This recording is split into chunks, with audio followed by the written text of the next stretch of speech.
Bonjour à toutes et à tous, aujourd'hui on fait un peu d'audio à l'IFA et on va parler de ce qu'on voit le plus sur le salon, c'est les écouteurs True Wireless, donc ces écouteurs qui sont vraiment totalement sans fil.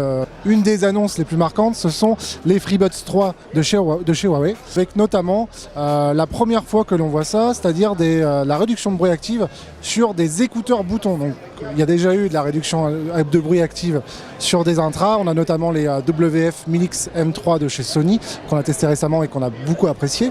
Là, cette fois-ci, c'est la première fois qu'on voit de la réduction de bruit active sur des écouteurs boutons. Alors, en termes de design, vous allez voir, ça ressemble quand même pas mal, notamment aux AirPods de chez Apple.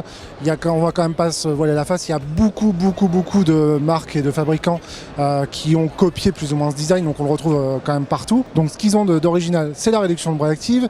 Il y a aussi une puce A1, parce que voilà, Huawei fait un petit peu comme Apple, met en avant ses puces intégrées, ses chipsets intégrés, donc pour avoir cette réduction de bruit active.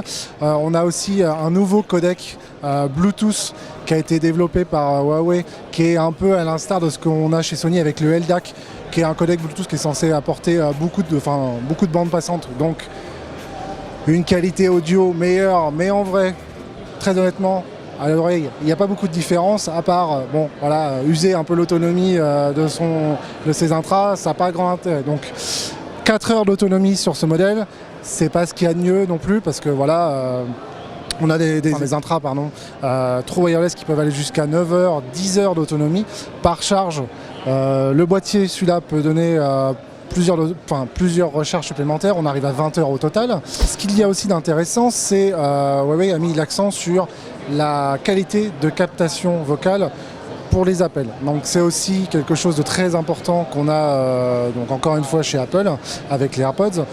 On a cette petite tige qui fait partie du châssis des écouteurs qui se dirige vers la bouche de l'auditeur. Donc en théorie, on aurait donc une meilleure captation, et Huawei a dit que ils avaient vraiment mis un point d'honneur à avoir une super captation avec plein de technologies dont on verra vraiment l'utilité dans la pratique, parce que pour l'instant on ne sait pas vraiment ce que ça donne, mais ils promettent une meilleure qualité de captation que les AirPods d'Apple, ce qui est déjà c'est vraiment le point fort de ces écouteurs là, c'est la qualité de captation. Et le fabricant a dit qu'on pourra avoir une qualité de captation vraiment très bonne pour pouvoir parler avec son interlocuteur, même sur un vélo à 20 km/h. Donc on attend de voir. Si vous voulez vraiment en apprendre plus, je vous invite très fortement à lire la news qu'il y a sur le site, parce que vous allez avoir tous les détails. On aura décrypté toutes les informations que Huawei nous a données aujourd'hui.